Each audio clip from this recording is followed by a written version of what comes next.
সূরা আজ-ঝুমার রহমান রহিম আল্লাহ তাআলার নামে। এ মহাগ্রন্থ আল কোরআন পরাক্রমশালী প্রজ্ঞাময় আল্লাহ তাআলার পক্ষ থেকেই এর অবতরণ। আমি কিতাব তোমার কাছে যথার্থভাবে নাজিল করেছি, অতএব নিষ্ঠাবান হয়ে তুমি আল্লাহ তাআলার ইবাদত করো। জেনে রেখো, একনিষ্ঠ ইবাদত আল্লাহ তাআলার জন্যই নিবেদিত হওয়া উচিত।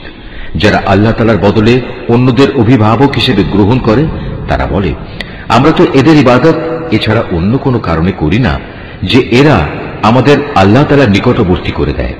কিন্তু তারা যেসব বিষয় নিয়ে মতভেদ করছে, নিশ্চয়ই আল্লাহ তাআলা কিয়ামতের দিন সেই বিষয়ের ফয়সালা করে দেবেন। অবশ্যই আল্লাহ তাআলা এমন লোককে হেদায়েত করেন না যে মিথ্যাবাদী ও অকৃতজ্ঞ। আল্লাহ তাআলা যদি সন্তান গ্রহণ করতেই চাইতেন তাহলে তিনি তার সৃষ্টির মাঝ থেকে যাকে ইচ্ছা তাকেই বাছাই করতে পারতেন। তার সত্তা অনেক পবিত্র। তিনি আল্লাহ তাআলা, তিনি একক ও মহাপরাক্রমশালী। তিনি আসমান ও জমিন সুপরিকল্পিতভাবে সৃষ্টি করেছেন। তিনি রাতকে দিনের উপর বিছিয়ে দেন, আবার দিনকে রাতের উপর লেপ্টে দেন। তিনি সূর্য ও চন্দ্রকে একটি নিয়মের অধীন করে রেখেছেন। এগুলো সবই একটি সুনির্দিষ্ট সময় পর্যন্ত নিজ নিজ কক্ষপথে বিচরণ করতে থাকবে। জেনে রেখো, তিনি পরাক্রমশালী ও পরম ক্ষমাশীল। তিনি তোমাদের সবাইকে আদমের একই সত্তা থেকে পয়দা করেছেন। অতঃপর তিনি সেই সত্তা থেকে তার যুগল বানিয়েছেন এবং তিনি তোমাদের জন্য 8 প্রকার পশুর বিধান অবতীর্ণ করেছেন। তিনি তোমাদেরকে তোমাদের মায়েদের পেটে পর্যায়ক্রমে পয়দা করেছেন। তিনি অন্ধকারে একের পর এক অবয়ব দিয়ে গেছেন। এ হচ্ছেন আল্লাহ তাআলা। তিনি তোমাদের মালিক, তার জন্যই সার্বভৌমত্ব। তিনি ছাড়া কোনো মাবুদ নেই। তারপরেও তোমরা কোথায় কোথায় ঠোকর খেয়ে চলেছ? হে মানুষ, তোমরা যদি আল্লাহ তাআলার কুফরি করো তাহলে জেনে রেখো, আল্লাহ তাআলা তোমাদের কারোই মুখাপেক্ষী নন। আল্লাহ তাআলা তার নিজের বান্দার এ নাশকরী আচরণ কখনো পছন্দ করেন না। তোমরা যদি তার কৃতজ্ঞতা আদায় করো তাহলে তিনি তোমাদের উপর সন্তুষ্ট হবেন। কিয়ামতে কেউই কারো গুনাহের ভার উঠাবে না। অতঃপর তোমাদের তার কাছে ফিরে যেতে হবে এবং সেদিন তিনি তোমাদের বিস্তারিত বলে দেবেন তোমরা কি করতে। তিনি নিশ্চয়ই জানেন যা কিছু অন্তরের ভেতরে লুকিয়ে থাকে। নিয়ম হচ্ছে, মানুষকে যখন কোনো দুঃখ কষ্ট স্পর্শ করে তখন সে একনিষ্ঠভাবে তার মালিকের দিকে ধাবিত হয়। পরে যখন আল্লাহ তাআলা তার কাছ থেকে নিয়ামত দিয়ে তার উপর অনুগ্রহ করেন তখন সে যে জন্য আগে আল্লাহ তাআলাকে ডেকেছিল তা ভুলে যায়। সে আল্লাহ তাআলা সমকক্ষ বানায় যাতে করে সে অন্যদের আল্লাহ তাআলার পথ থেকে বিভ্রান্ত করে দিতে পারে।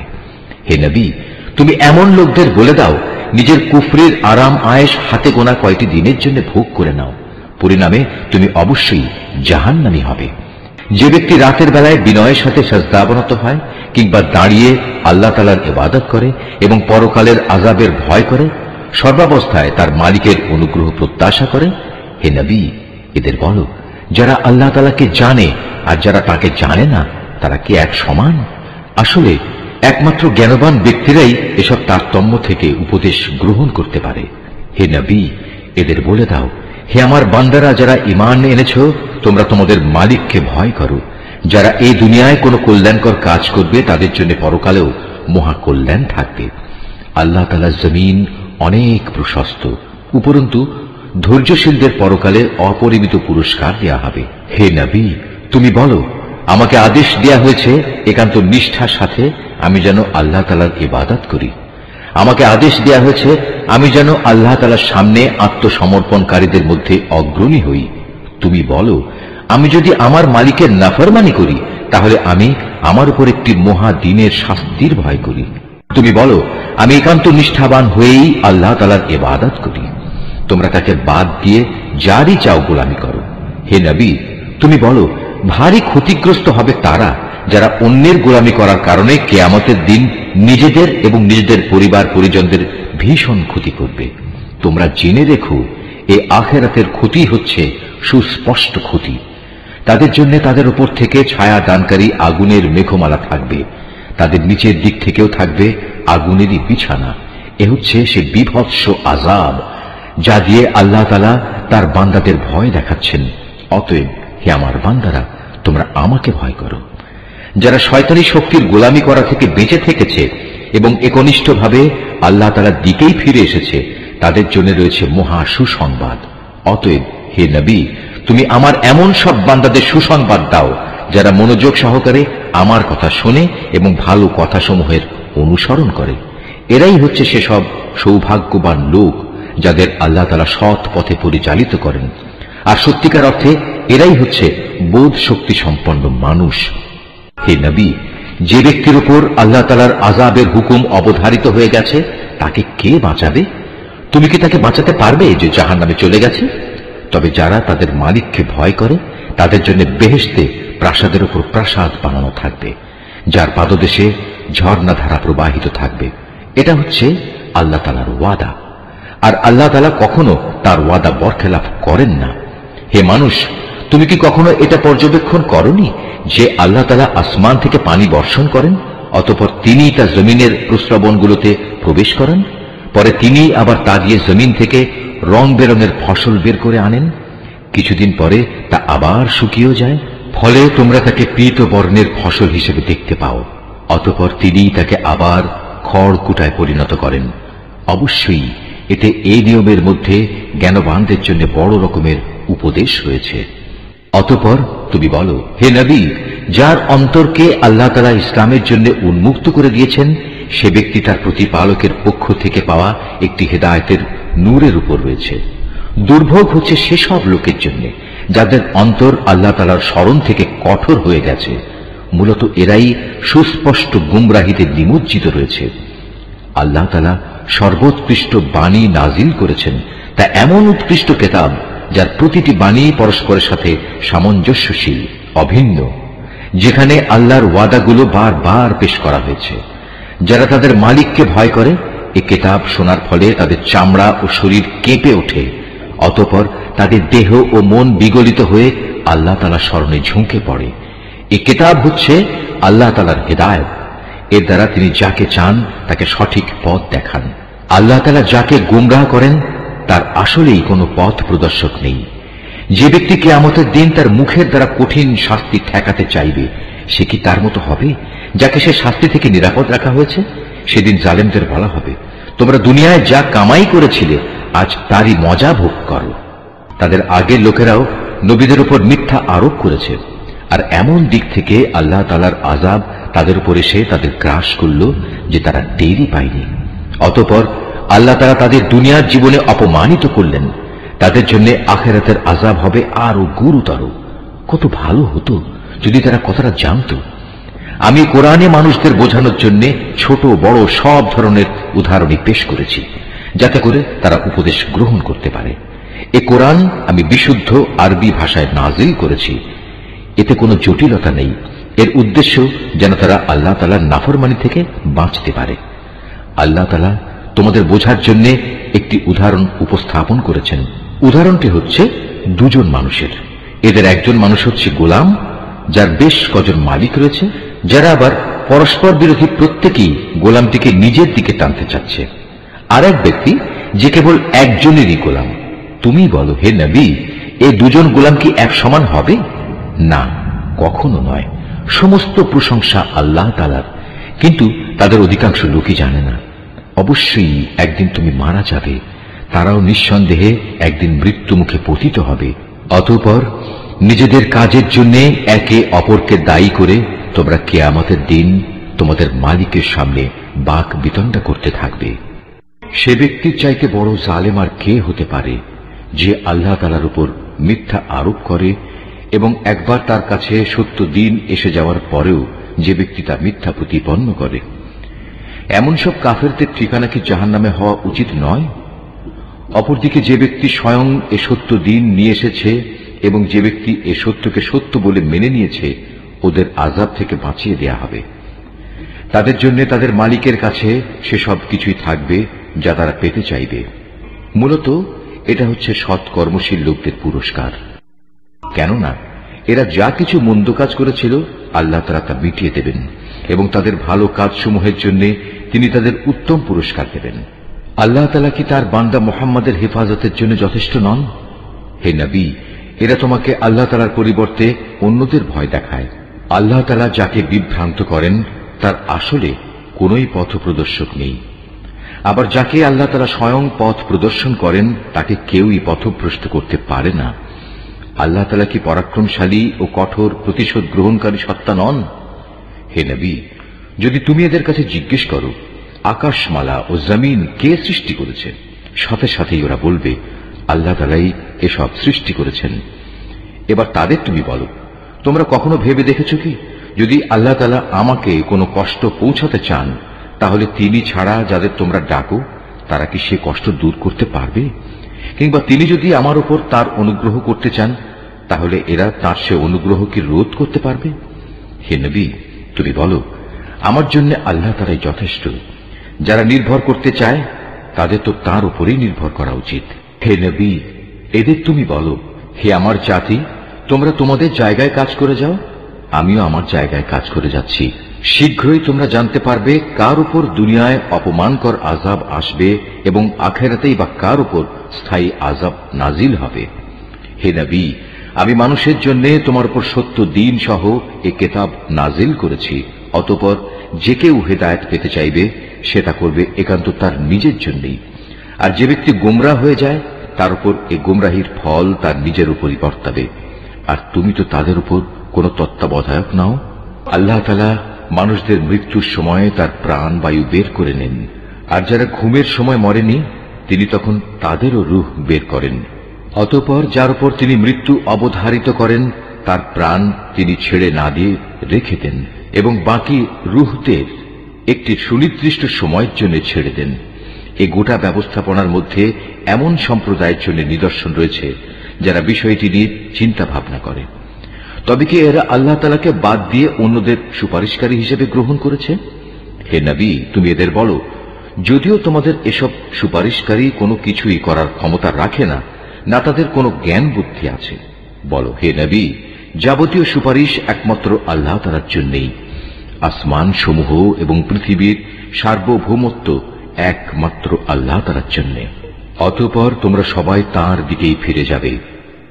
যখন তাদের কাছে এক অদ্বিতীয় আল্লাহ তাআলার কথা বলা হয় তখন যারা আখিরাতের উপর ঈমান আনে না তাদের অন্তর নিতান্ত সংকুচিত হয়ে পড়ে। অপরদিকে যখন আল্লাহ তাআলার বদলে অন্য দেবতাগুলোর আলোচনা করা হয় তখন তারা আনন্দে উল্লসিত হয়। হে নবী, তুমি বলো, হে আল্লাহ, হে আসমান জমিনের স্রষ্টা, হে দৃশ্যমান ও অদৃশ্যমান সব কিছুর পরিজ্ঞাতা, তুমি তোমার বান্দাদের মাঝে সেসব বিষয়ের ফয়সালা করে দাও যে ব্যাপারে তারা মতবিরোধ করছে। যদি এ জালেমদের কাছে সেসব সম্পদ মজুদ থাকে যা এ পৃথিবীর মাঝে ছড়িয়ে আছে, তার সাথে সমপরিমাণ সম্পদ আরো যদি তার কাছে থাকে, কিয়ামতের দিন আযাবের অনিষ্ট থেকে মুক্তি পেতে তারা সব কিছু বিনা দ্বিধায় দিয়ে দিতে চাইবে। সে সময় আল্লাহ তাআলার কাছ থেকে সে আযাব এসে উপস্থিত হবে যার কল্পনাও তারা করতে পারেনি। এরা যেভাবে আমল করতে থাকবে আস্তে আস্তে সেভাবে তার মন্দ ফলও প্রকাশ পেতে থাকবে। যে আযাবের প্রতি এরা হাসি বিদ্রুপ করত তা তাদের আমলের মতোই তাদের পরিবেষ্টন করে ফেলবে। মানুষদের অবস্থা হচ্ছে, যখন কোনো দুঃখ কষ্ট তাদের স্পর্শ করে তখন সে আমাকে ডাকে, অতঃপর আমি যখন তাকে আমার কাছ থেকে কোন রকম নিয়ামত দান করি তখন সে বলে এটা তো আমার জ্ঞানের যোগ্যতার উপরে দেয়া হয়েছে। না, আসলে তা নয়, বরং এটা হচ্ছে পরীক্ষা। কিন্তু তাদের অধিকাংশ লোকই জানে না। এদের আগের লোকেরাও অবশ্য এ ধরনের কথাবার্তা বলতো, কিন্তু তারা যা কিছু অর্জন করেছে তা তাদের কোনোই কাজে আসেনি। যা কিছু তারা কামাই করেছে তার মন্দ পরিণাম তাদের সামনে আসবেই। এদের মধ্যে যারা জুলুম করে তারাও একদিন তাদের কর্মের মন্দ ফল ভোগ করবে। এরা কখনো আমাকে অক্ষম করে দিতে পারবে না। এরা কি জানে না আল্লাহ তাআলা যাকে চান তার রিজিক বাড়িয়ে দেন এবং যার জন্য চান তার জন্য তা সংকুচিত করে দেন। অবশ্যই এর মাঝে ঈমানদার লোকদের জন্য অনেক নিদর্শন রয়েছে। হে নবী, তুমি তাদের বলো, হে আমার বান্দারা, তোমরা যারা নিজেদের প্রতি জুলুম করেছ তারা আল্লাহ তাআলার রহমত থেকে কখনো নিরাশ হয়েও না। অবশ্যই আল্লাহ তাআলা মানুষের সমুদয় পাপ ক্ষমা করে দেবেন, তিনি ক্ষমাশীল ও পরম দয়ালু। অতএব তোমরা তোমাদের মালিকের দিকে ফিরে এসো এবং তার কাছেই পূর্ণ আত্মসমর্পণ করো তোমাদের উপর আল্লাহ তাআলার আযাব আসার আগেই। কেননা একবার আযাব এসে গেলে অতঃপর তোমাদের আর কোন রকম সাহায্য করা হবে না। তোমাদের অজান্তে তোমাদের উপর অতর্কিতভাবে কোন রকম আযাব নাজিল হবার আগেই তোমাদের কাছে তোমাদের মালিক যে উৎকৃষ্ট গ্রন্থ নাজিল করেছেন তোমরা তার অনুসরণ করো। অতঃপর এমন যেন না হয় কেউ একদিন বলবে, হায় আফসোস, আল্লাহ তাআলার প্রতি আমার কর্তব্য পালনে আমি দারুণ শৈথিল্য প্রদর্শন করেছি। আমি তো মূলত ছিলাম ঠাট্টা বিদ্রুপকারীদেরই একজন। কিংবা একথা কেউ যেন না বলে, যদি আল্লাহ তাআলা আমাকে হেদায়েত দান করতেন তাহলে আমি অবশ্যই পরহেজগারদের দলে শামিল হয়ে যেতাম। অথবা আযাব সামনে দেখে কেউ বলবে, আহা, যদি আমার আবার দুনিয়ায় পাঠিয়ে দেওয়া নসিবে থাকতো তাহলে আমি নেক বান্দাদের দলে শামিল হয়ে যেতাম। আল্লাহ তাআলা বলবেন, হ্যাঁ, আমার আয়াতসমূহ অবশ্যই তোমার কাছে এসে পৌঁছেছিল, কিন্তু তুমি সেগুলোকে মিথ্যা বলেছিলে, তুমি অহংকার করেছিলে, তুমি ছিলে অস্বীকারীদেরই একজন। কিয়ামতের দিন তুমি দেখবে যারা আল্লাহ তাআলার উপর মিথ্যা আরোপ করে তাদের মুখগুলো সব কদাকার বিশ্রী হয়ে গেছে। তুমি কি মনে করো জাহান্নাম এরকম ঔদ্ধত্য পোষণকারীদের ঠিকানা হওয়া উচিত নয়? এর বিপরীত যারা পরহেজগারি করেছে আল্লাহ তাআলা তাদের সাফল্যের সাথে জাহান্নাম থেকে উদ্ধার করবেন। অকল্যাণ কখনো তাদের স্পর্শ করবে না, না তারা কখনো কোনো ব্যাপারে উদ্বিগ্ন হবে। আল্লাহ তাআলাই হচ্ছেন সব কিছুর একক স্রষ্টা, তিনিই হচ্ছেন সব কিছুর উপর নিগাহবান। আসমান সমূহ ও জমিনের মূল চাবিকাঠি তো তারই কাছে। যারা এখন আল্লাহ তাআলার আয়াতসমূহ অস্বীকার করে চলেছে পরিশেষে তারাই হবে ক্ষতিগ্রস্ত। হে নবী, তুমি এদের বলো, হে মূর্খ ব্যক্তিরা, তোমরা কি এর পরেও আমাকে আল্লাহ তাআলা ছাড়া অন্য কারো গোলামি বরণ করে নিতে বলছো? অথচ হে নবী, তোমার কাছে এবং সেসব নবীদের কাছেও যারা তোমার আগে অতিবাহিত হয়ে গেছে এ মর্মে ওহী পাঠানো হয়েছে, যদি তুমি আল্লাহ তাআলার সাথে অন্যদের শরীক করো তাহলে অবশ্যই তোমার সব আমল নিষ্ফল হয়ে যাবে এবং তুমি মারাত্মক ক্ষতিগ্রস্তদের দলে শামিল হবে। অতএব তুমি একান্তভাবে আল্লাহ তাআলার ইবাদত করো এবং শুকরগুজার বান্দাদের মধ্যে শামিল হয়ে যাও।